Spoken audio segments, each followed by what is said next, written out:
Eu quero te aproveitar aqui para você trazer mais informações também sobre a situação envolvendo Zelensky e Donald Trump, porque parece que temos novidades, não é isso? O presidente americano falou sobre uma carta recebida de Volodymyr Zelensky, Luca.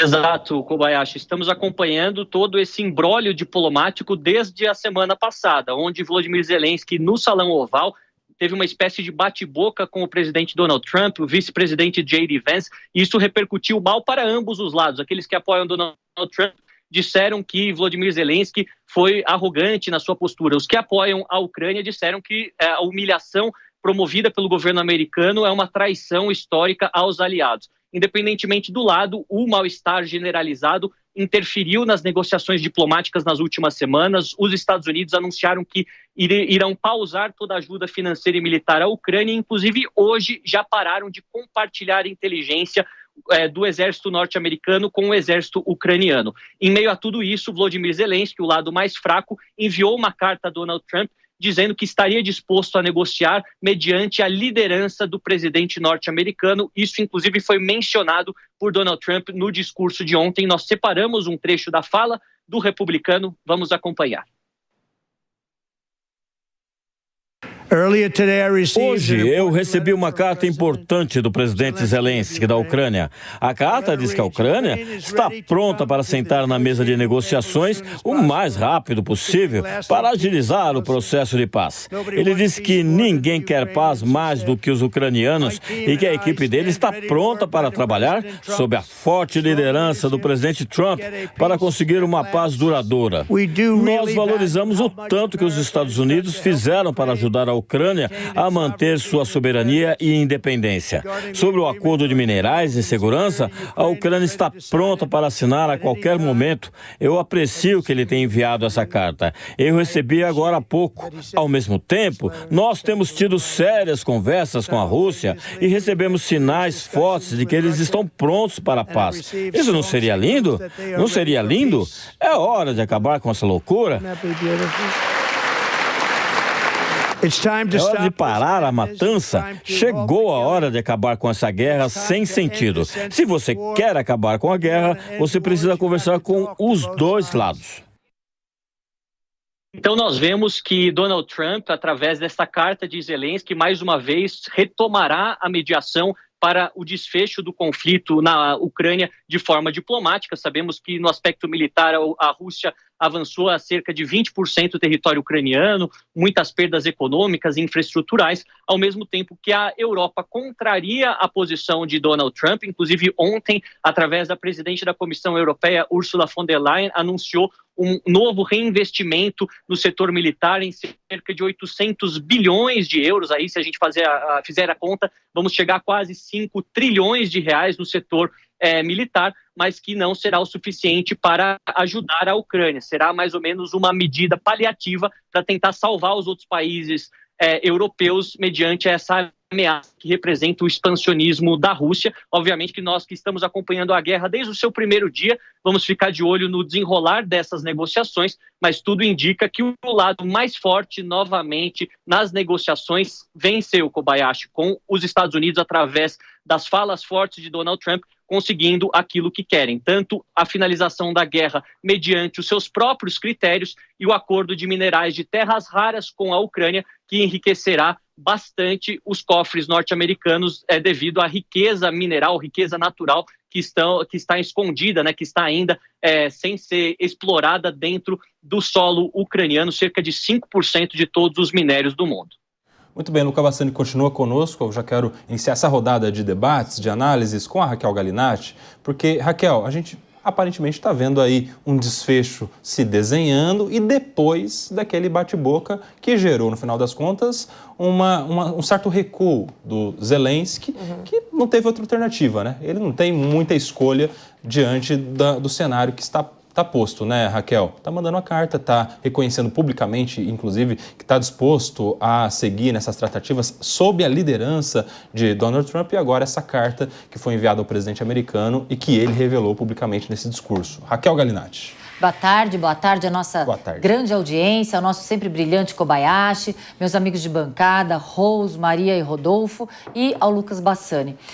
Não existia outra alternativa do Zelensky a não ser retroceder de forma visível e desenhada.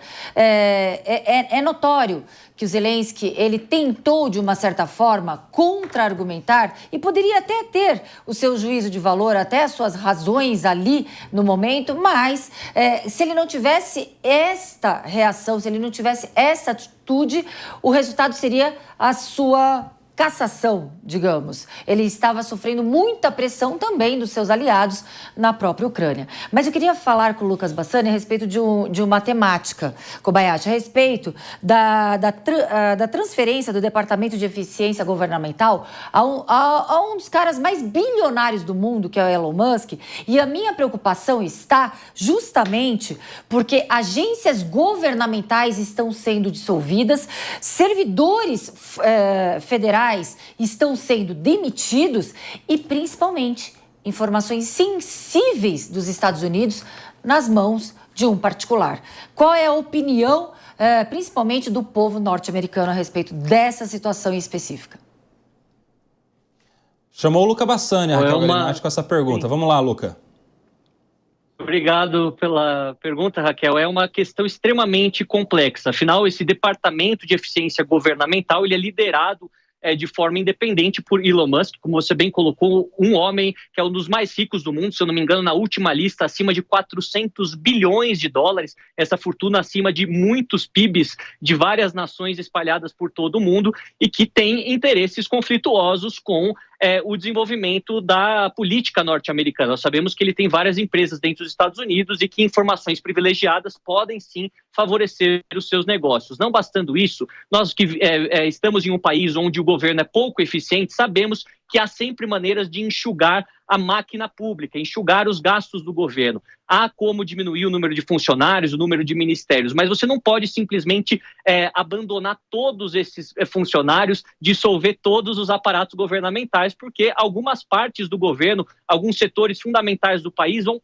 parar de funcionar da maneira como funciona, ainda mais em uma nação como os Estados Unidos, que tem mais de 320 milhões de pessoas. Então, acho que essa abordagem ela é correta, mas ela é muito radical na sua proporção. Obviamente que há uma série de instrumentos jurídicos, instrumentos do aspecto do federalismo norte-americano que vão acabar evitando com que haja uma dissolução completa dessas agências a nível estadual, mas é preocupante porque a gente vê que há sim um conflito de interesses. A população americana, quando há o corte de gastos, o corte de funcionários públicos, sempre vê isso com bons olhos, mas ainda está naquela fase de rosas, né, onde todo mundo só vê as vantagens de quanto será economizado. Quando os serviços tiverem uma perda na sua qualidade, quando muitas pessoas ficarem em filas imensas para tentar resolver determinados problemas, aí provavelmente eles vão se voltar a essa medida que é extremamente polêmica, ainda está muito no início para dizer qual será o futuro, mas tudo indica que é preocupante o futuro nesta questão, porque é uma medida muito pouco ortodoxa mediante ao tamanho da nação norte-americana, que precisa sim de um aparato eficiente, mas que seja funcional, que seja capilarizado por toda a sociedade, algo que não propõe Elon Musk. Ele quer basicamente cortar bastante, sobrar na mão do governo bilhões e bilhões de dólares, mostrar isso como um superávit para a população, mas e a falta dos serviços? Isso será sentido depois e provavelmente causará problemas também políticos, principalmente no segunda metade do governo de Donald Trump, após o midterm, onde nós teremos uma nova eleição para o Congresso e o Senado e poderá mudar a configuração das cadeiras, que já é bastante apertada para a maioria republicana nesse momento. Muito bem, a gente segue aqui, Ricardo Rose, com essa questão envolvendo a carta de Zelensky ao Donald Trump e um certo certo caminho que se apresenta agora em relação à resolução, à solução da guerra que já se estende há alguns anos. Como você vê esta medida tomada por Volodymyr Zelensky e essa declaração pública do Donald Trump sobre a Ucrânia e a Rússia? A necessidade de se conversar com os dois lados, como ele disse. Na verdade, Koba, Zelensky não tinha outra alternativa. Eu acho que ele chegou de uma maneira até, de certa maneira, equivocada, defensiva, agressiva na Casa Branca, até com certo desrespeito, se a gente olhar do ponto de vista de chefe de Estado, e não havia muito o que fazer, a não ser ele mandar uma carta realmente se rendendo ao que foi proposto por Trump. Essa guerra, na verdade, nem deveria ter começado. Ela começou lá atrás por causa do Biden, do primeiro-ministro britânico, à época, que tiraram o Zelensky, que aceitou sair de uma mesa de negociação, querendo colocar a OTAN, colocar a Ucrânia fazendo parte da OTAN. Ou seja, a coisa estourou lá atrás. Se ele tivesse, talvez, ido por outro caminho e não acreditado no governo na fala do governo Biden, que colocou também muito dinheiro do povo americano, daí a fala do Trump, daí o interesse do Trump agora nas terras, enfim, enriquecidas aí com minerais da Ucrânia, querendo de volta o dinheiro do povo americano. E, de novo, Trump foi eleito com essa proposta, Trump foi eleito com esse discurso. Então, no fim do dia, não havia muito o que Zelensky fazer, a não ser ceder aos interesses do Trump, que demonstra que o jeito de negociar de Donald Trump é eficaz, está funcionando até agora. E você, Maria de Carli, concorda com o Rose? Eu acho que eu concordo quando ele aponta que ele está, e é o que eu acredito, ele é muito consistente com o que ele foi eleito para ser. Ele é essa figura, ele é controverso, ele, digamos, como uma pessoa que estudou relações internacionais, diplomacia, ele tem métodos diplomáticos que não são ortodoxos. Ou seja, não é o tipo não são mesmo ortodoxos. Então, mas assim, e se vai surtir efeito ou não, a gente vai ver. Daqui a um tempo a gente vai saber. Inclusive, quem quiser conhecer um pouco mais do método Trump, do jeito que ele tem, até recomendo um filme que está agora nos streams, estava concorrendo a melhor... O ator que faz o Trump concorreu a melhor ator nesse ano no Oscar, chama O Aprendiz. É a história do Trump, o início da sua carreira, quando ele chega em Nova York e começa a trabalhar com o setor de imóveis, a gente consegue entender um pouco dessa metodologia Trump de negociação, que é isso aí, eu quero assim, papapá, vamos passar em cima de tudo e de todos. Tá surtindo efeito? Vamos ver. Aparentemente, com a questão da Ucrânia, é algo muito não tradicional, porque, como o meu colega aqui me comentou, os Estados Unidos, o dinheiro do contribuinte norte-americano foi o que financiou essa guerra praticamente. Os Estados Unidos foi o país que mais deu ajuda financeira para essa guerra. E se isso continuasse, talvez a gente não veria um final tão próximo como parece que está ocorrendo. Eu confesso que eu vi o vídeo, né, que está sendo mostrado aqui do meu lado, o Zelensky, eu fiquei com vergonha alheia do Zelensky, porque ali foi uma coisa, assim, arrebatadora. E parece que vai surtir efeito. As pessoas ficaram assim, meu Deus, é a primeira vez que a gente vê isso ao vivo e a cores. No que, de fato, seria um tipo de conversa que a gente teria nos bastidores. Você falou que você ficou com vergonha do Zelensky. Você se compadeceu do Zelensky, é isso? Assim, ele ficou numa situação difícil. Ele ficou numa situação difícil. Porque esse tipo de conversa a gente vê mais nos bastidores, né? Nos bastidores da política. Temos aqui a Raquel Galinatti, que também trabalha com política. A gente sabe que nos bastidores as conversas são mais acaloradas e tal. Agora, diante do mundo todo, gente, foi assim, vergonha alheia, real. Eu concordo com a Maria, foi literalmente um esculacho de uma potência, superpotência, em relação a uma outra que está em guerra, com a sua população sendo dizimada, destruída, com uma outra grande potência, que não temos como negar que a Rússia é uma grande potência, que colide com os Estados Unidos, e ele ali sem saída. Eu achei que foi uma humilhação desnecessária ao próprio Zelensky. O Rodolfo Mariz, a Maria falou até do filme aí que trata do Donald Trump negociador, enfim, no mundo empresarial, né? E essa conversa, esse bate-boca com o Zelensky, pareceu bastante esse tipo de estratégia comercial, né? Imagine alguém devendo, com o nome sujo, com necessidades, com a corda no pescoço, mas ele tem um imóvel que vale 150.